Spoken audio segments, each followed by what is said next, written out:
Subscribe करिए हमारे channel target UP TET CTET को और बेल आइकन को दबाइए। हेलो फ्रेंड्स, मैं रेनू स्वागत करती हूँ आप सभी भावी अध्यापक एवं अध्यापिकाओं का आपके अपने channel target UP TET CTET में।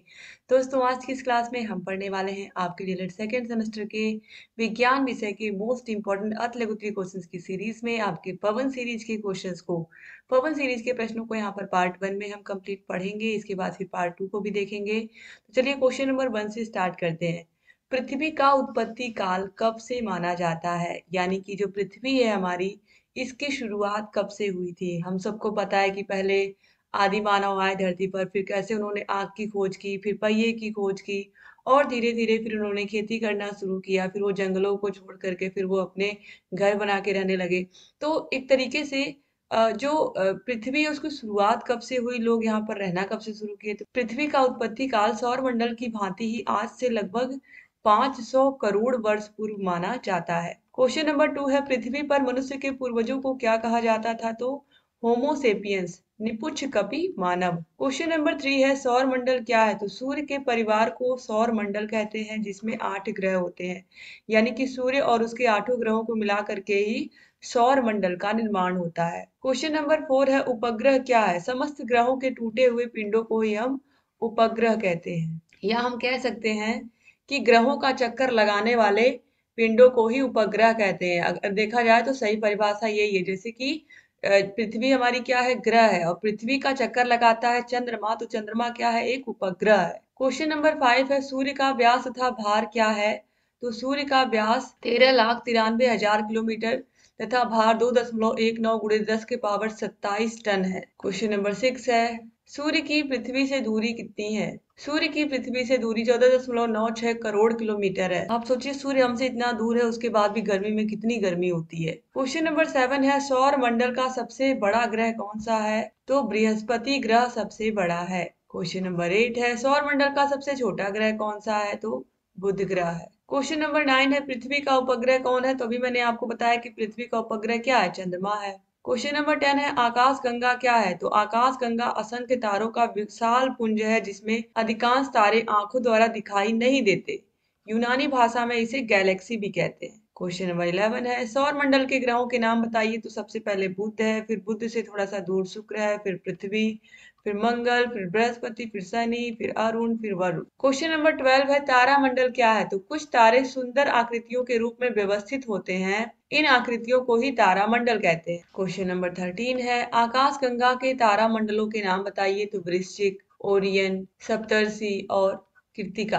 क्वेश्चन नंबर 14 है, छाया क्या है? जब किसी अपारदर्शी वस्तु को प्रकाश जाने वाले मार्ग में रख देते हैं तो वस्तु प्रकाश को आर पार से रोक देती है, जिससे वस्तु के दूसरे ओर प्रकाशहीन क्षेत्र बन जाता है, और इस प्रकाशहीन क्षेत्र को वस्तु की छाया कहते हैं। जैसे कि आप धूप में चल रहे हो तो आपकी एक छाया बन जाती है, जो सूर्य जिस तरफ से आपके होता है उसके ठीक पीछे आपकी छाया बन जाती है, ठीक है। और वो जो छाया होती है वो प्रकाशहीन होती है, इसलिए देखिए छाया काली दिखाई देती है। तो बस वही चीज यहाँ पर है। क्वेश्चन नंबर 15 है, सूर्य ग्रहण क्या होता है? तो अमावस्या के दिन सूर्य ग्रहण, सूर्य और पृथ्वी के बीच में चंद्रमा आ जाता है। सूर्य और पृथ्वी के बीच में चंद्रमा आ जाता है और चंद्रमा की छाया पृथ्वी पर पड़ने लगती है, और इस स्थिति में पृथ्वी से सूर्य सीधे नहीं दिखाई देता है, और इसी स्थिति को हम सूर्य ग्रहण कहते हैं। क्वेश्चन नंबर 16 है, चंद्र ग्रहण कब होता है? चंद्र ग्रहण पूर्णिमा के दिन होता है, जब सूर्य और चंद्रमा के बीच में पृथ्वी आ जाती है, ठीक है।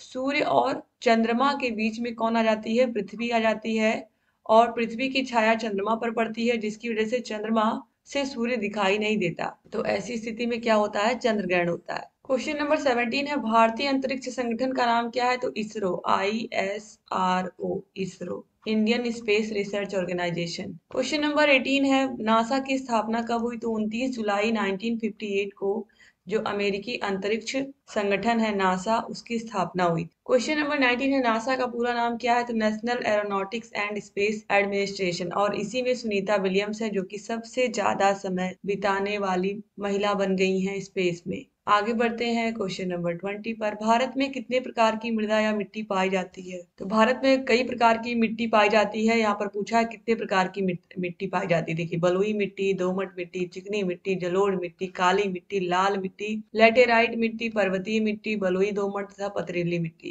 क्वेश्चन नंबर 21 है फसल किसे कहते हैं? एक विस्तृत क्षेत्र पर उगाए गए एक ही जाति के पौधों के समूह को फसल कहते हैं।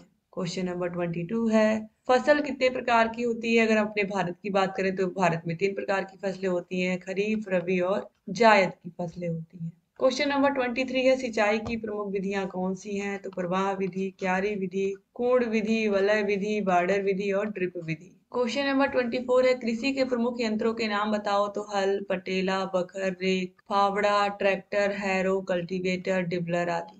क्वेश्चन नंबर 25 है मृदा अपरदन क्या है? मृदा के एक स्थान से दूसरे स्थान पर हट जाने को ही मृदा अपरदन कहते हैं। ठीक है, मिट्टी एक स्थान से बह करके दूसरे स्थान पर चली जाती है और ऐसा कब होता है? बाढ़ के समय में होता है। क्वेश्चन नंबर 26 है बीज बोने की प्रमुख तथा प्राचीन विधि कौन सी है? तो हाथ से छिटकवा विधि, यानी कि हाथ के माध्यम से लोग बीजों को बोते हैं, जैसे कि गेहूं के बीज या सरसों के बीज बोते हुए आपने अगर देखा होगा किसानों को, तो छिटकवा विधि से ही वो बोते हैं। क्वेश्चन नंबर 27 है MKS पद्धति में कार्य का मात्रक। MKS पद्धति में कार्य का मात्रक क्या है? तो कार्य का मात्रक जूल है। क्वेश्चन नंबर 28 है MKS पद्धति में ऊर्जा का मात्रक क्या है? तो कार्य और ऊर्जा का मात्रक सेम ही है, जूल ही है। क्वेश्चन नंबर 29 है बल किसे कहते हैं? किसी कार्य को करने में जिस ऊर्जा का प्रयोग किया जाता है उसे बल कहते हैं। क्वेश्चन नंबर 30 है कार्य से क्या अभिप्राय है? जब कोई बल लगा करके किसी वस्तु की स्थिति में परिवर्तन किया जाता है तो हम उसे कार्य कहते हैं। तो कार्य बराबर क्या होता है? W बराबर F इंटू डी के होता है।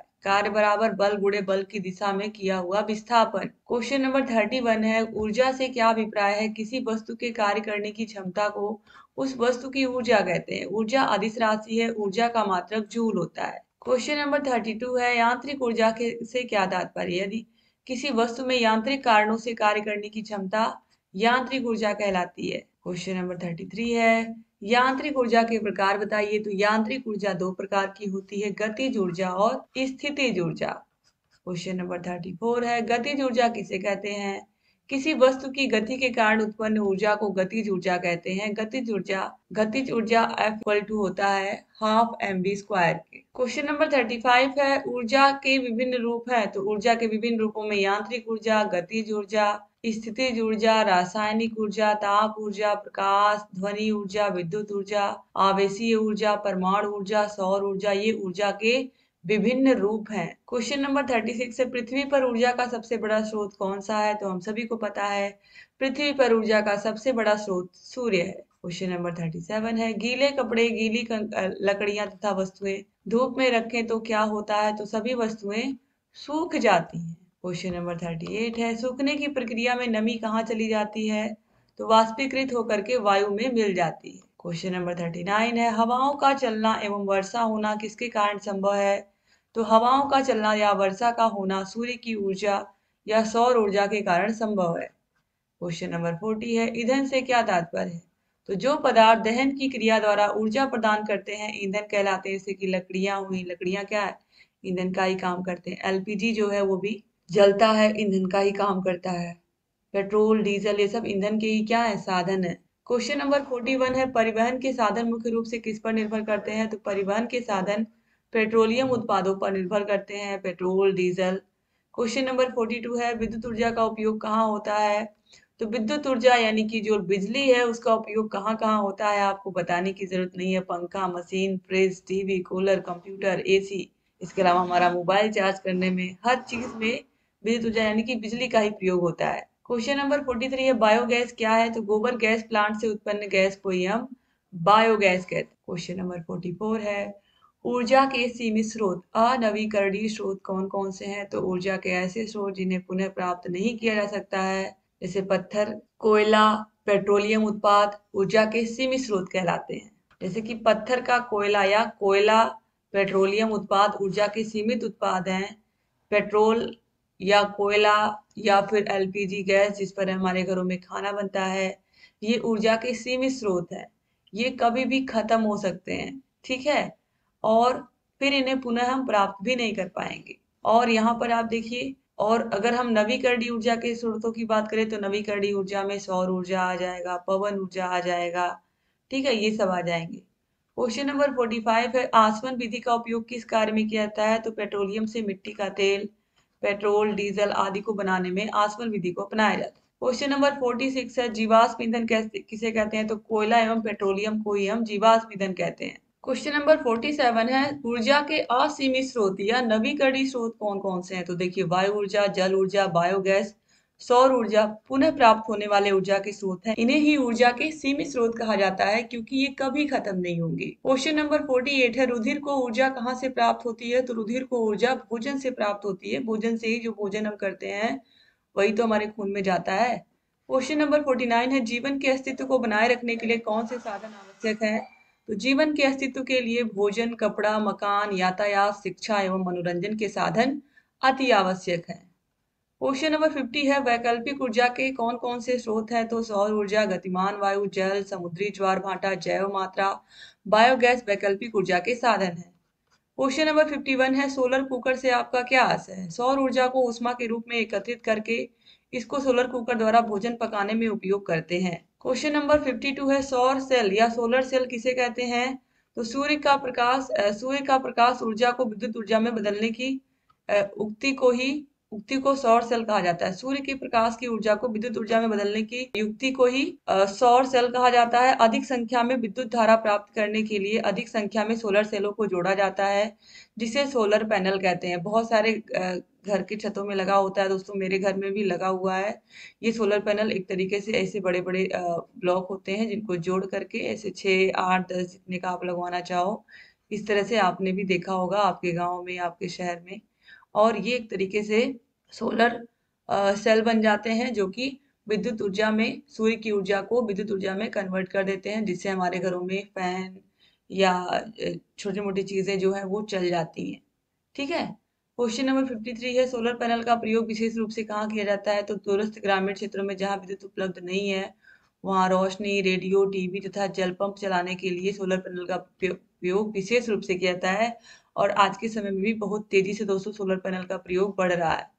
क्वेश्चन नंबर 54 है, पवन ऊर्जा क्या है? तो वायु के गतिशील होने से उत्पन्न गतिज ऊर्जा को पवन ऊर्जा कहते हैं। क्वेश्चन नंबर 55 है, क्या जल ऊर्जा का स्रोत है? बिल्कुल, बहते हुए जल में गतिज ऊर्जा होती है। इस गतिज ऊर्जा को ही जल विद्युत संयंत्र द्वारा विद्युत ऊर्जा में बदला जाता है, और इस प्रकार बहता हुआ जल ऊर्जा का स्रोत होता है। क्वेश्चन नंबर 56 है, क्या ज्वार भाटा ऊर्जा के स्रोत है? तो ज्वारी लहरों, तरंगों में अपार गतिज ऊर्जा होती है। इस ऊर्जा को विद्युत ऊर्जा में बदला जा सकता है। इस प्रकार ज्वार भाटा ऊर्जा का नवीकरणीय स्रोत है। भारत में ज्वारी जल से विद्युत तैयार की जा रही है तथा इस पर नवीन खोज तथा शोध कार्य भी चल रहा है। क्वेश्चन नंबर 57 है, ऊर्जा संरक्षण का नियम क्या है? तो ऊर्जा के संरक्षण के नियमानुसार ऊर्जा का विनाश नहीं होता है, केवल एक ही प्रकार की ऊर्जा का दूसरे प्रकार की ऊर्जा में परिवर्तन होता है। ऊर्जा को ना तो उत्पन्न किया जा सकता है और ना ही नष्ट किया जा सकता है। अतः ब्रह्मांड की समस्त ऊर्जा सदैव नियत रहती है, और यही है ऊर्जा के संरक्षण का सिद्धांत। ऊर्जा को आप नष्ट नहीं कर सकते हो, बस एक रूप से दूसरे रूप में ट्रांसफर कर सकते हो। इसके बाद दोस्तों क्वेश्चन नंबर 58 है, सरल मशीन किसे कहते हैं? तो ऐसे साधन जो कार्य में सरलता, सुविधा और तेजी से करने में सहायक होते हैं, वे सरल मशीनें कहलाते हैं। क्वेश्चन नंबर 59 है, सरल मशीन का एक उदाहरण प्रस्तुत करिए। तो चाबी। आगे बढ़ते हैं। क्वेश्चन नंबर 60 है, सरल मशीन के प्रकारों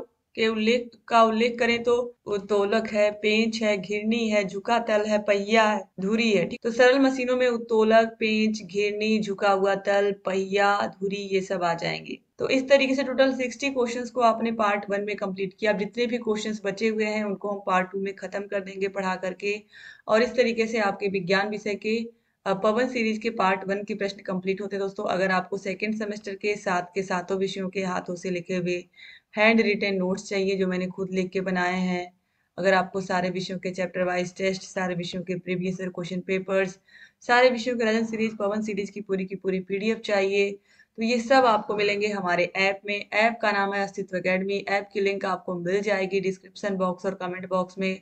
और जहाँ कहीं कोई भी डाउट है आप हमसे पूछ सकते हैं दोस्तों। Thank you so much class को पूरा का पूरा देखने के लिए। जहाँ कहीं कोई भी डाउट है आप हमसे पूछते रहिए। और अगर अभी तक आपने हमारे चैनल को सब्सक्राइब नहीं किया तो हमारे channel target UP TET CTET को जरूर सब्सक्राइब कर लीजिए। नीचे आपको सब्सक्राइब बटन दिख रहा होगा, सब्सक्राइब कर लीजिए। और जहाँ कहीं कोई भी डाउट है आप हमसे पूछते रहिए। Thank you so much. एक बार फिर से आप सभी लोग description box, comment box check कर लीजिएगा, वहां पर आपको ऐप की भी लिंक मिल जाएगी और सारे विषयों की क्लासेस की भी लिंक मिल जाएगी। जय हिंद।